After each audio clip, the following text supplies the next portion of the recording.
नमस्कार दर्शकों, स्वागत है आप सभी का पीटीसी न्यूज के डिजिटल प्लेटफॉर्म पर। और मैं हूं आपके साथ शिवानी मेहता। मेरे साथ मेरे सहयोगी अतुल वर्मा मौजूद है। देश का बजट पेश हो चुका है। 53.5 लाख करोड़ रुपए का बजट आज वित्त मंत्री निर्मला सीतारमण की ओर से पेश किया गया। लगातार 9वीं बार आज बजट पेश करती हुई वित्त मंत्री निर्मला सीतारमण नजर आई। हालांकि किस वर्ग को क्या कुछ राहत मिली है, क्योंकि उम्मीदें काफी ज्यादा थी। ऐसे में क्या कुछ सस्ता हुआ है, क्या कुछ महंगा हुआ है, किस सेक्टर को कितना बजट मिला है, वो सारी जानकारी आपको इस लाइव के माध्यम से देंगे। हम चाहेंगे कि दर्शक जो है ज्यादा से ज्यादा इस लाइव के माध्यम से हमारे साथ जुड़े, ताकि बजट से जुड़ी हुई हर एक अपडेट जो है हमारे दर्शकों तक पहुंच सके। दर्शकों, सबसे पहले बात करते हैं इनकम टैक्स स्लैब की। जी हाँ, सभी को ये इंतजार था कि इनकम टैक्स स्लैब में कुछ राहत मिल सकती है, कुछ बदलाव जो है सरकार कर सकती है, लेकिन ऐसा होता हुआ अतुल हमें नजर बिल्कुल भी नहीं आया, क्योंकि जस के तस जो है इनकम टैक्स स्लैब अभी बना हुआ है। हालांकि अब जो नया इनकम टैक्स एक्ट है वो 1 अप्रैल 2026 से लागू कर दिया जाएगा। ये बड़ी घोषणा भी आज वित्त मंत्री की ओर से की गई है। इसी के साथ आपको जानकारी दे दें कि अब revise income tax return file करने के लिए आपको ज्यादा समय मिल सकेगा। जहां ये पहले 31 जुलाई तक था, और अब जो है 31 जुलाई तक रिटर्न भर पाएंगे, क्योंकि पहले जो है इसका समय थोड़ा अलग था। ऐसे में अब बड़ा बदलाव जो है इनकम टैक्स में भी किया गया है। इसके अलावा हम बात करेंगे अन्य सेक्टर्स की भी, कि सरकार की पिटारे से किस सेक्टर के लिए क्या कुछ निकला है और आम जनता को कितना राहत देता हुआ ये बजट जो है नजर आ रहा है। जी अतुल, क्या कुछ कहेंगे? क्योंकि इनकम टैक्स की हमने बात कर ली, अन्य सेक्टर्स के बारे में क्या कुछ ख्याल आपका है? शिवानी, देखिए, मुझे लगता है कि सभी सेक्टर्स को लेके बात करेंगे, लेकिन सबसे पहली जो बात यह है कि ये बजट आम लोगों के लिए कैसा रहा। उम्मीदों की बात की जा रही थी, लेकिन वैसी उम्मीदों पर ये बजट खरा उतरता हुआ नजर बिल्कुल भी नहीं आया है। नौकरी पेशा लोग सबसे ज्यादा इस बजट पर निगाहें गड़ाए बैठे थे कि क्या इस बार जो टैक्स स्लैब है उसमें राहत दी जाएगी या फिर नहीं दी जाएगी। पिछले बजट की हमने बात करें तो पिछले बजट में जरूर एक नया टैक्स रिजीम जो है पेश किया गया था, सरकार की तरफ से वित्त मंत्री लेकर आई थी, लेकिन इस बार कोई भी राहत जो है वो टैक्स स्लैब में नहीं दी गई है, कोई भी बदलाव नहीं किया गया है। इसके अलावा सरकार अब एक जो नया टैक्स एक्ट है यानी कि कानून है वो लेकर आ रही है। उसकी घोषणा वित्त मंत्री निर्मला सीतारमण ने सदन में की, लोकसभा में की, और बताया कि 1 अप्रैल 2026 से ये जो कानून है वो लागू हो जाएगा, लेकिन जो टैक्स है उसमें कोई भी बदलाव नहीं होने वाला है। रेजिम की बात कर लें तो उसमें फिर आपको टैक्स भरने के लिए जरूर आपको जो समय सीमा है वो जरूर मिलेगी। पहले 31 दिसंबर तक था, अब आप 31 जुलाई तक भर सकते हैं। लेकिन जो 12.75 लाख तक की सालाना इनकम थी नौकरी पेशा लोगों की, उस पर कोई टैक्स नहीं लगता था। अभी भी वही है। उम्मीदें ये थी कि 13 लाख तक कर दिया जाएगा, थोड़ा सा बढ़ाएंगे, लेकिन नहीं बढ़ाया गया, राहत उसमें नहीं दी गई है। लेकिन इसके साथ ही टैक्स सिस्टम में जरूर बदलाव किए गए हैं। मुझे लगता है शिवानी, उनके बारे में आप जानकारी दीजिए कि जो टैक्स सिस्टम है उसमें क्या कुछ जो है बदलाव है वो दिए गए। जी बिल्कुल, देखिए, अगर हम मोटर एक्सीडेंट क्लेम की रकम की अगर बात करें तो इसमें इनकम टैक्स में पूरी तरह से छूट दी गई है। नया इनकम टैक्स एक्ट जो कि आपने भी जैसे जानकारी दी कि 1 अप्रैल से लागू होने जा रहा है। सरल टैक्स फॉर्म पेश किए जाएंगे ताकि आम लोग आसानी से रिटर्न भर सके। ओवरसीज टूर पैकेज और शिक्षा चिकित्सा खर्च पर टैक्स 5% से घटाकर अब 2% तक किया गया है। इसी के साथ 20 लाख रुपए तक की विदेश में संपत्ति न बताने पर अब पेनल्टी नहीं लगेगी। बिल्कुल। ये जो है कुछ रिफॉर्म्स किए गए हैं, टैक्स सिस्टम में बड़े बदलाव किए गए हैं, जो कहीं ना कहीं आम जनता को राहत देते हुए नजर आएंगे। लेकिन वही थोड़ा सा ये था कि अगर जो टैक्स स्लैब है उसको थोड़ा सा बढ़ा देते तो राहत देते, वो राहत कहीं ना कहीं असल मायने में राहत मानी जाती। लेकिन ये भी छुटपुट जो है राहत है, रिफॉर्म सरकार की तरफ से किए गए हैं, इसका जिक्र जो है वित्त मंत्री निर्मला सीतारमण ने किया है। और भारी भरकम ये जो रकम है बजट की, 53.5 लाख करोड़ रुपए का ये बजट इस बार पेश किया। 9वीं बार बतौर वित्त मंत्री निर्मला सीतारमण ने ये देश का जो बजट है, आम बजट, वो पेश किया। इसके बाद जो अहम बिंदु पर निगाहें थी तमाम देशवासियों की, वो ये कि इस बजट में क्या कुछ सस्ता होने जा रहा है, क्या कुछ महंगा होने जा रहा है।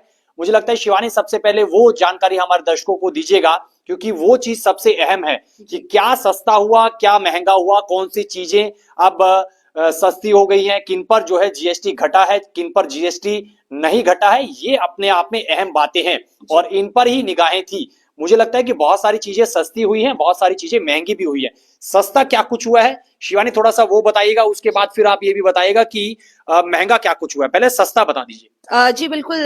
देखिए, जैसे अगर हम हेल्थ सेक्टर की बात करें तो शुगर और कैंसर की दवाइयां सस्ती हुई है, मोबाइल फोन और ईवी की बैटरी सस्ती हुई है। इसी के अलावा बात की जाए विदेश यात्रा सस्ती हुई है, क्योंकि भारत से काफी लोग जो है विदेश यात्रा पर जाते हैं। इसके अलावा जूते, लेदर के प्रोडक्ट्स की बात की जाए तो वो भी सस्ता हुआ है, खेलों का सामान भी सस्ता हुआ है।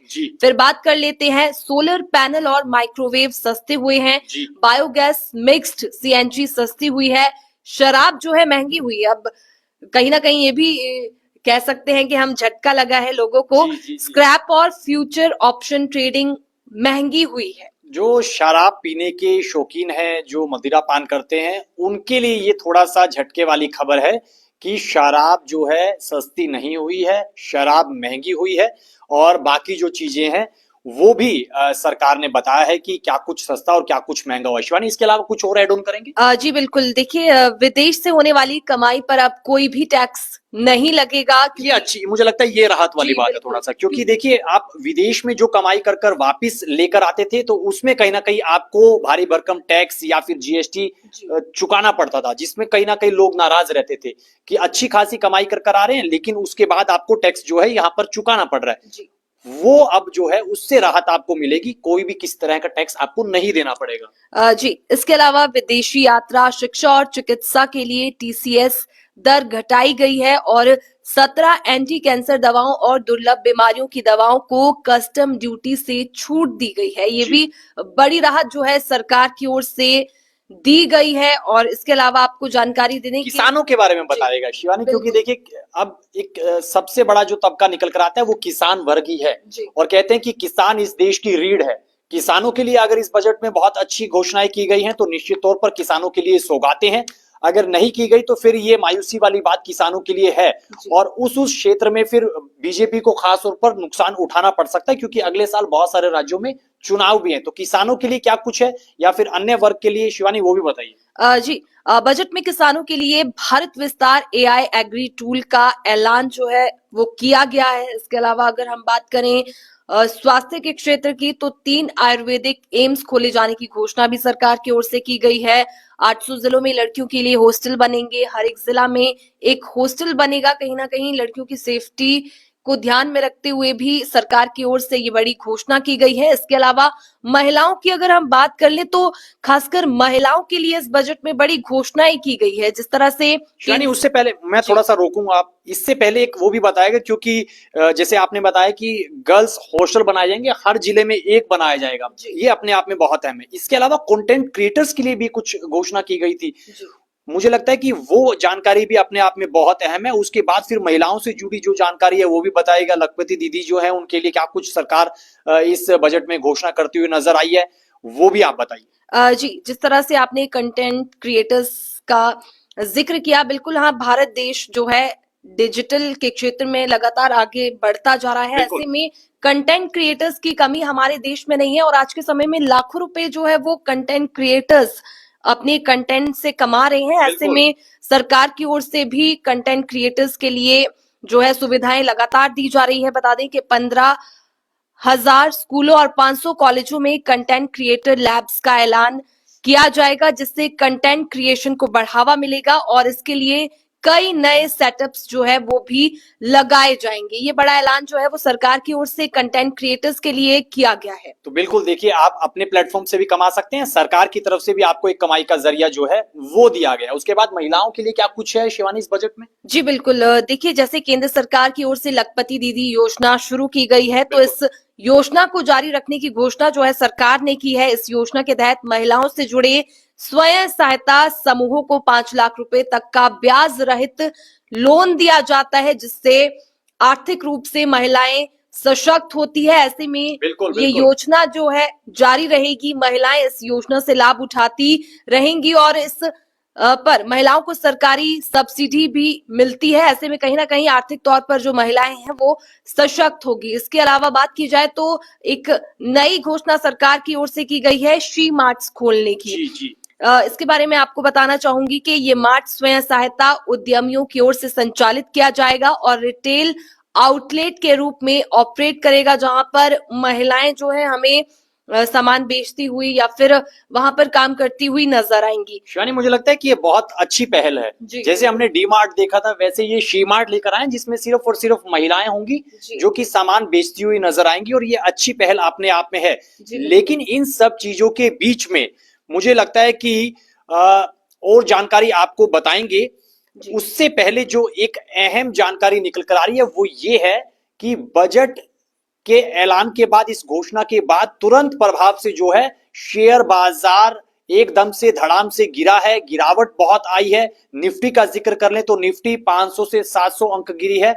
वहीं दूसरी तरफ सेंसेक्स का जिक्र कर ले जाए तो सेंसेक्स भी 1500 के करीब अंक गिरा है। उसके अलावा शिवानी, सोने चांदी को लेकर बहुत सारी चर्चाएं चल रही थी कि इस बजट में सोने चांदी को लेकर क्या सरकार कुछ ऐलान कर सकती है, तो क्या ऐसी कोई घोषणा हुई है?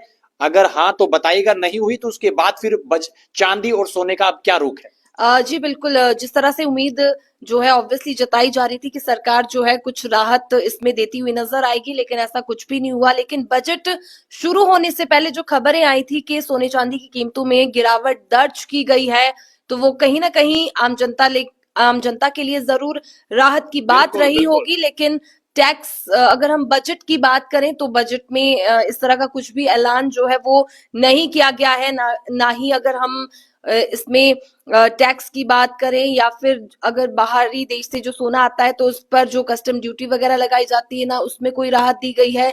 तो फिलहाल सरकार की ओर से जो है सोने चांदी को लेकर कोई विशेष घोषणा नहीं की गई है। विशेष घोषणा नहीं की गई, लेकिन रेल कॉरिडोर से संबंधित एक बड़ी घोषणा यहां पर वित्त मंत्री निर्मला सीतारमण ने की है।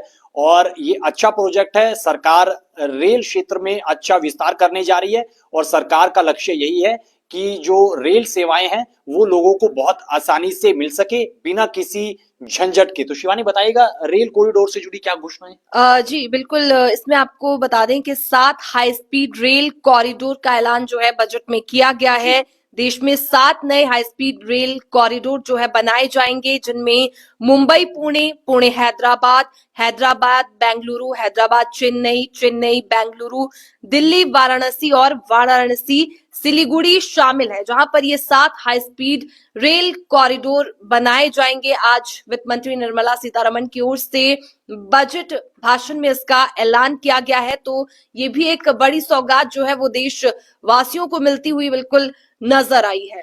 इसके अलावा शिवानी, थोड़ी सी और जो जानकारी है अहम फटाफट दे दे, उसके बाद फिर मुझे लगता है कि प्रतिक्रियाओं का दौर भी लगातार शुरू हो चुका है। इस बजट पर क्या कुछ प्रतिक्रियाएं निकल कर आई है, नेता विपक्ष क्या कुछ कह रहे हैं या फिर अन्य दलों के नेता क्या कुछ कह रहे हैं, वो भी आपको बताएंगे। लेकिन फिर मोटा माटा जो जानकारी है वो आपको पहले मैं बता देता हूं कि रक्षा बजट में जो है रिकॉर्ड बढ़ोतरी सरकार की तरफ से की गई है। रक्षा मंत्रालय को 7.8 लाख करोड़ रुपए का जो बजट है वो उसका प्रावधान जरूर किया गया है। ऑपरेशन सिंदूर के बाद जो हमारी तैयारियां हैं उनको और मुकम्मल रूप देने के लिए सरकार ने रक्षा बजट में ये रिकॉर्ड बढ़ोतरी की है।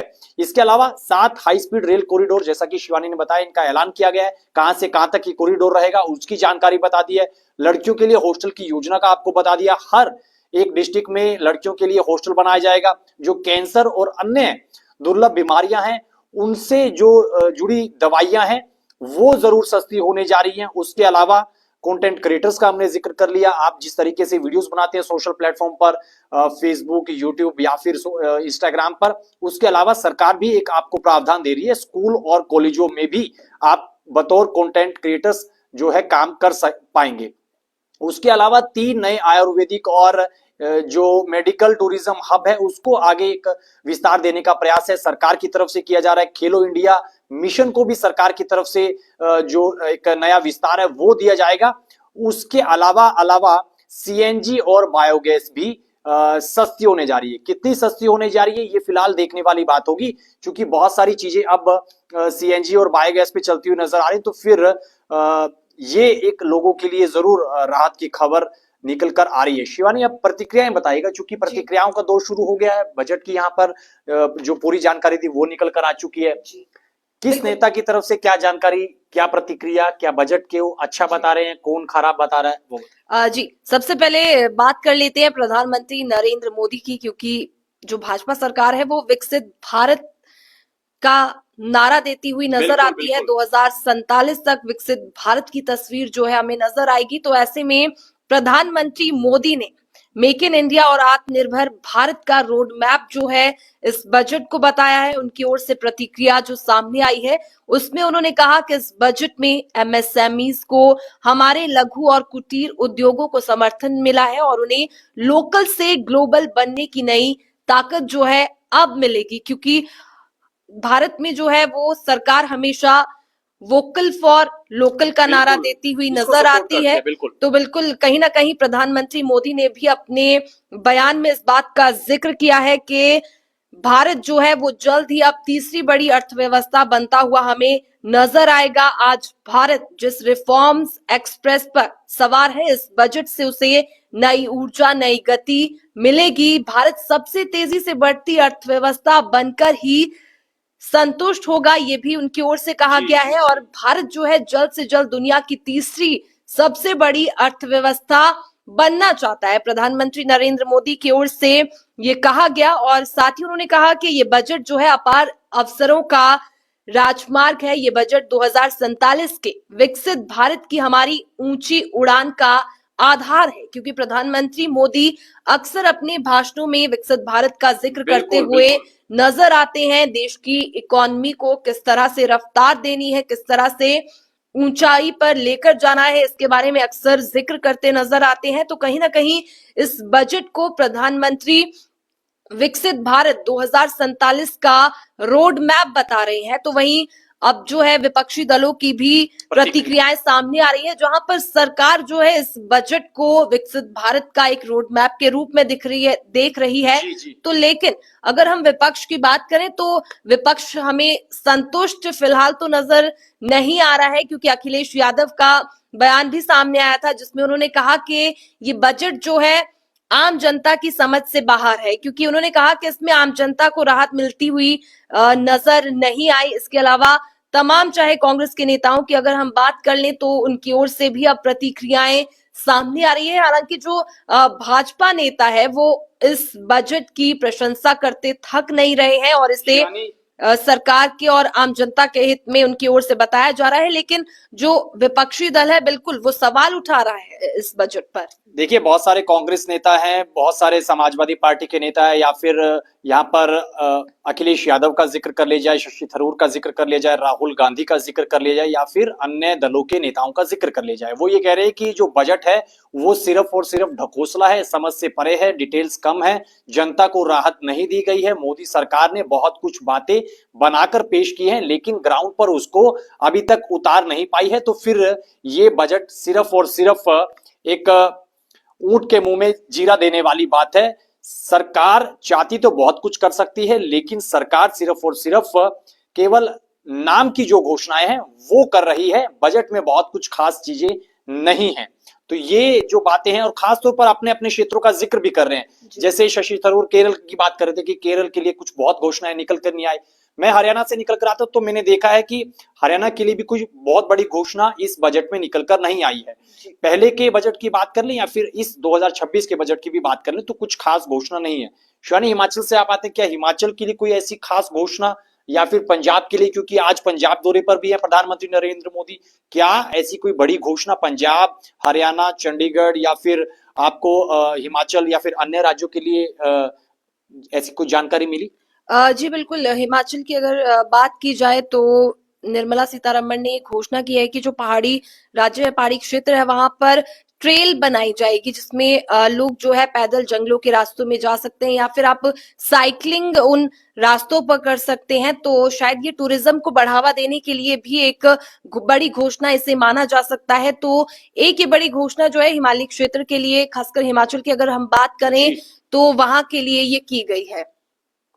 तो बिल्कुल देखिए, अब प्रतिक्रियाओं का दौर लगातार जारी है। जरूर कुछ क्षेत्रों के लिए घोषणाएं हैं, कुछ राज्यों के लिए घोषणाएं, जैसे दिल्ली से वाराणसी के लिए रेल कॉरिडोर का भी यहाँ पर ऐलान किया गया है। उसके अलावा बहुत सारी ऐसी घोषणाएं हैं जिनका इंतजार किया जा रहा था। रक्षा क्षेत्र के बजट का हमने जिक्र किया, उसको जरूर बढ़ाया गया है। इसके अलावा आयुर्वेद और योग को एक वैश्विक पहचान दिलाने के लिए भी वित्त मंत्री निर्मला सीतारमण ने इस बजट भाषण में घोषणाएं की है, ऐलान किया है। पूर्वोत्तर पर भी फोकस की बात कही गई है और बौद्ध जो सर्किट है वो बनाने का भी ऐलान किया गया है। इसके अलावा टैक्स सिस्टम का हमने जिक्र किया कि कोई बदलाव नहीं किया गया है। क्या कुछ सस्ता हुआ, क्या कुछ महंगा हुआ, ये शिवानी ने आपको जानकारी बताई। खेलो इंडिया मिशन का जिक्र कर लिया जाए या फिर नए आयुर्वेद एम्स की घोषणा की बात हो, स्कूलों कॉलेजों में कंटेंट क्रिएटर्स की बात हो, हर डिस्ट्रिक्ट में एक गर्ल्स के लिए हॉस्टल बनाने की बात हो या फिर अन्य चीजों की बात हो, घोषणाएं बहुत सारी की गई हैं, लेकिन उस तरीके से उस रूप में बजट निकल कर नहीं आया कि आम जनता इसे राहत का बजट जो है करार दे। जी बिल्कुल। और कहीं ना कहीं नौजवानों को भी उम्मीद थी कि कहीं ना कहीं कुछ बड़ी घोषणा जो है नौजवानों के लिए हो सकती है। शिक्षा के क्षेत्र की अगर बात कर ली जाए या फिर रोजगार की बात कर ली जाए, क्योंकि भारत का एक बहुत बड़ा तबका जो है वो युवाओं का है, तो ऐसे में कहीं ना कहीं युवाओं को भी उम्मीद होती है कि सरकार उनके लिए कोई बड़ी घोषणा करे, चाहे वो शिक्षा के क्षेत्र हो या फिर रोजगार का क्षेत्र हो। लेकिन इस तरह की कोई बड़ी घोषणा हमें नजर नहीं आई है। लेकिन चलते चलते फिर वही जो मुख्य बिंदु है कि जो विदेशी यात्रा का पैकेज है वो सस्ते होंगे। विदेशों से जब आप आएंगे कमाई कर कर तो उस पर कोई टैक्स नहीं लगेगा। कस्टम ड्यूटी में राहत दी गई है। जो दवाइयां हैं कैंसर से जुड़ी, शुगर से जुड़ी, वो सस्ती होंगी निश्चित तौर पर। और 17 एंटी कैंसर दवाइयों पर जो कहीं ना कहीं कस्टम ड्यूटी लगती थी उनको कस्टम ड्यूटी से मुक्त किया गया है। डेटा टेक्नोलॉजी को बढ़ावा देने के लिए और एक कहीं ना कहीं भारत में क्लाउड कंपनियों के लिए 2047 तक एक टैक्स हॉलिडे की घोषणा की गई है। ये नई जानकारी निकल कर आई है। फिलहाल के लिए शिवानी कुछ और ऐड ऑन करना चाहेंगे या फिर अभी के लिए अलविदा ली जाए?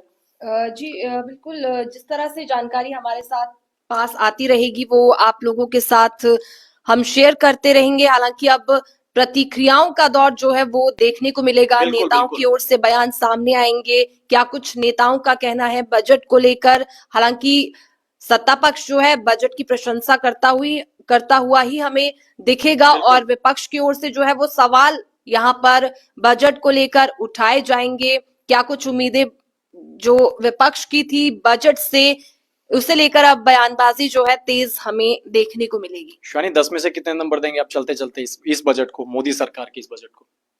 7 से 8। 7 से 8 देंगे। तो चलिए आप जरूर बता सकते हैं। तमाम दर्शक जो इस लाइव में जुड़े हैं उनका बहुत बहुत शुक्रिया। और आप भी बताइएगा मोदी सरकार के इस बजट को आप 10 में से कितने अंक देंगे? आपके हिसाब से बजट में क्या कुछ और होना चाहिए था? आप किस राहत की उम्मीद कर रहे थे, टैक्स की या फिर अन्य चीजों की? जरूर जिक्र कर सकते हैं। फिलहाल के लिए इस लाइव में इतनी जानकारी। आप मुझे और मेरे सहयोगी शिवानी को दीजिए इजाजत। बने रहिए पीटीसी न्यूज के डिजिटल प्लेटफॉर्म के साथ। नमस्कार।